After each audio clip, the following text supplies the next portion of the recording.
नमस्कार, स्वागत है आपका दिन भर की बड़ी और अहम खबरों के साथ। मैं करण अरोड़ा। शुरुआत हेडलाइन से। मां की गैर मौजूदगी में 9 साल की बेटी से बार बार रेप करने वाले बाप को उम्र कैद। रॉकी के साथ अपने रिलेशनशिप पर हिना ने पब्लिकली कहा, मैं खुश हूं। मध्य प्रदेश के गृह मंत्री ने कहा, पद्मावत का गाना कोई भी बजाए तो पुलिस को सूचना दी जाए। विराट कोहली ने खोया आपा, पत्रकार पर फूटा गुस्सा। आईटी सेक्टर में नौकरी दिलाने वाला कोर्स अब गूगल भी पढ़ाएगा।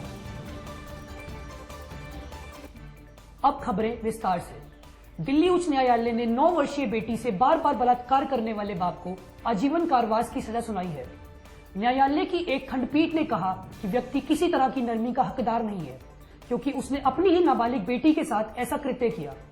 पीठ ने पीड़िता की गवाही पर यकीन करते हुए कहा कि कोई ऐसा कारण नहीं बनता कि बच्ची अपने ही पिता के खिलाफ झूठा बयान दे, और इस संगीन अपराध के लिए उस पर आरोप लगाना आसान नहीं था। मां के घर पर नहीं होने पर बच्ची के साथ कई बार बलात्कार किया गया और पिता की धमकी के कारण उसने मां को इस बारे में नहीं बताया।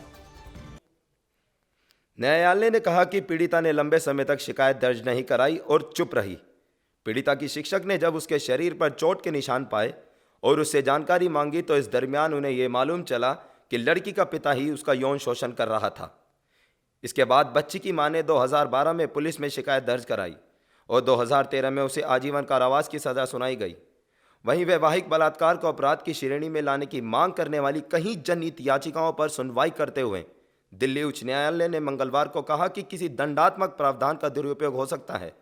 यह किसी कृत्य को अपराध की श्रेणी में नहीं लाने का आधार नहीं हो सकता। यह पारिवारिक रेप का पहला मामला नहीं है। हमारी बेटियों को इसके प्रति सतर्क होने की जरूरत है और समाज को संवेदनशील। अब देखना यह होगा कि प्रशासन इसके प्रति क्या कड़े कदम उठाती है और पीड़ित को कब तक और कितना जल्दी इंसाफ मिलता है, क्योंकि न्याय में देरी अन्याय है। कैमरा पर्सन विशाल सिन्हा के साथ मैं Arvind Sharma, MBTV news. Bigg Boss season 11 की पहली रनर अप हिना खान खुश है कि रॉकी जायसवाल के साथ उनका रिलेशन अब सीक्रेट नहीं है, लेकिन उनकी फिलहाल शादी की कोई योजना नहीं है। बता दें कि बिग बॉस के घर में हिना का रॉकी के साथ रिलेशन चर्चा में आया था। कुछ फैंस को उनकी शादी की खबर सुनने को मिलेगी। इस सवाल पर हिना ने मीडिया से कहा, बिल्कुल नहीं, अभी हमें लंबा रास्ता तय करना है। अभी हम केवल खुद का आनंद लेना चाहते हैं, लेकिन मैं खुश हूं कि यह सार्वजनिक हो गया है। बिग बॉस के घर में हिना खान ने ऐसी क्या चीजें की और बोली जिन पर उन्हें पछतावा है? हिना ने कहा, कुछ भी नहीं, मुझे किसी चीज पर पछतावा नहीं है। ऐसी बहुत सारी चीजें थी जो हमने घर में बोली, लेकिन उनके साथ हमने उन लोगों का ख्याल भी रखा। अगर हम किसी को कुछ बोलते थे तो हम अगली सुबह उस व्यक्ति से माफी भी मांगते थे। मुझे नहीं लगता कि घर के किसी भी प्रतिभागी को पछतावा होगा। बिग बॉस के रनर अप हिना खान का रिश्ता रॉकी के साथ किसी से छुपा नहीं है। हिना ने शादी के सवाल टाले जरूर हैं, लेकिन अपने फैंस के सामने अपना रिश्ता स्वीकार कर उन्होंने फैंस को खुशखबरी भी दी है। अपने व्यक्तिगत जीवन को अपने चाहने वालों के सामने लाकर हिना ने अपने रिश्ते पर विश्वसनीयता जाहिर करके इस प्रेम कहानी को एक दिलचस्प मोड़ दे दिया है। कैमरा पर्सन अमन जैन के साथ मैं चंद्रमौली पांडे, MBTV न्यूज। मध्य प्रदेश के गृह मंत्री ने लोगों को पद्मावत का गाना बजाने वालों के खिलाफ पुलिस में शिकायत देने को कहा है। उन्होंने कहा कि राज्य में फिल्म को पहले ही प्रतिबंधित किया जा चुका है, यहाँ तक कि पद्मावत के गानों को भी नहीं बजाया जा सकता। ऐसा होने पर पुलिस को इसके बारे में बताइए, इसे अपने हाथ में मत लीजिए।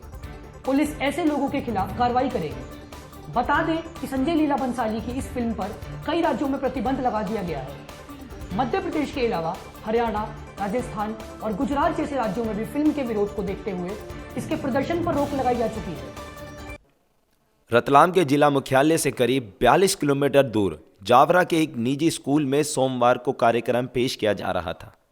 तभी अचानक से वहां करणी सेना के कार्यकर्ता आ धमके। तोड़फोड़ की इस घटना में एक बच्चे एवं एक अभिभावक को चोट आई थी।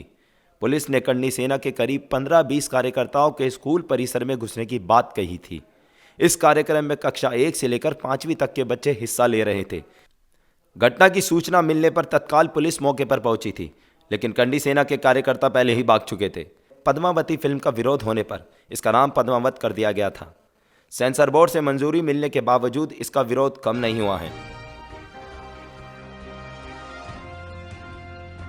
देश में गरीबी से लेकर शिक्षा जैसे कई चिंताजनक मुद्दे हैं, लेकिन जब एक फिल्म की रिलीज अखबारों की हेडलाइन बने तब लगता है या तो देश के लोग बेहद भावुक हैं या फिर असली मुद्दों से हमारा ध्यान हटाना चाहते हैं। कारण चाहे जो भी हो, पर यह फैसला हमें करना होगा कि हमारी प्राथमिकता आखिर है क्या। कैमरा पर्सन ऋतु के साथ मैं शीतल, MBTV न्यूज। भारतीय कप्तान विराट कोहली ने दक्षिण अफ्रीका के खिलाफ सीरीज में हार के बाद बुधवार को अपनी टीम की प्रतिबद्धता पर सवाल उठाए और कहा कि फील्डिंग में लगातार गलतियां और बल्लेबाजों का आसानी से विकेट गंवाना स्वीकार्य नहीं है। कोहली ने प्रेस कॉन्फ्रेंस में जहां 2 सवालों पर पत्रकारों से बहस की, वहीं पहले 2 टेस्ट मैचों में गलतियां दोहराने के लिए अपनी टीम की भी खिंचाई की। इसी दौरान कोहली ने एक पत्रकार के सवाल पर नाराजगी जताई और कहा, अब मुझे बता दें कि बेस्ट प्लेइंग 11 क्या होती है। विराट कोहली ने बुधवार को सेंचुरियन में हार के बाद कहा कि बल्लेबाजों की नाकामी के कारण उनकी टीम को साउथ अफ्रीका के खिलाफ सीरीज गंवानी पड़ी। भारत को दूसरे टेस्ट क्रिकेट मैच के आखिरी दिन 135 रन से हार का सामना करना पड़ा, जिसकी वजह से भारत ने 3 मैचों की सीरीज 0-2 से गंवा दी है। याद दिला दें कि इससे पहले भारतीय टीम ने केप टाउन में पहला टेस्ट मैच 72 रन से गंवाया था, जिसके बाद भारतीय टीम ने दूसरे टेस्ट मैच में वापसी करने के नज़रिए से उतरी थी, लेकिन इस बार भी भारतीय क्रिकेट टीम को हार का सामना करना पड़ा।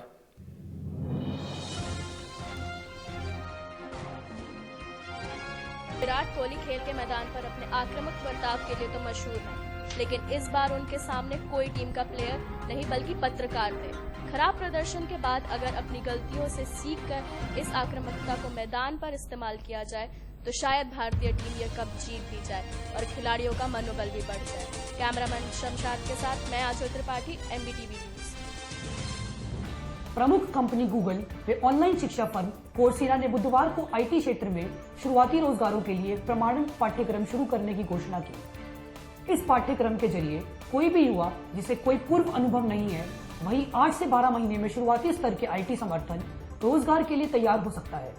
इस पाठ्यक्रम के विशेषज्ञों ने तैयार किया है और यह विशेष रूप से कोर्सेरा पर उपलब्ध होगा। उल्लेखनीय है कि देश में ऑनलाइन शिक्षा तेजी से आगे बढ़ रही है, क्योंकि प्रतिभागी नया कौशल सीखने के लिए इलेक्ट्रॉनिक मार्ग अपना रहे हैं। इस कार्यक्रम में प्रशिक्षु अपनी जानकारी अनेक प्रमुख कंपनियों से साझा कर सकेंगे, जिन्हें शुरुआती स्तर के पेशेवरों की जरूरत है। गूगल के मुख्य सूचना अधिकारी बेन ब्राइट ने कहा, पात्र IT पेशेवर खोजना अनेक कंपनियों के समक्ष चुनौती है।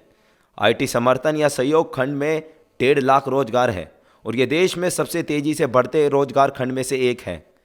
प्राइवेट इक्विटी वेंचर कैपिटल कंपनियां भी इस क्षेत्र में निवेश करने के लिए उत्सुक हैं, क्योंकि नर्सरी से लेकर 12वीं कक्षा खंड में बड़े पैमाने पर क्षमता मौजूद है।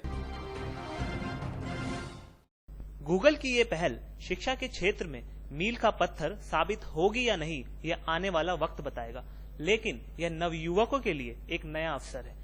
कैमरा पर्सन अर्पित शर्मा के साथ मैं मोहम्मद शमशाद, MBTV न्यूज।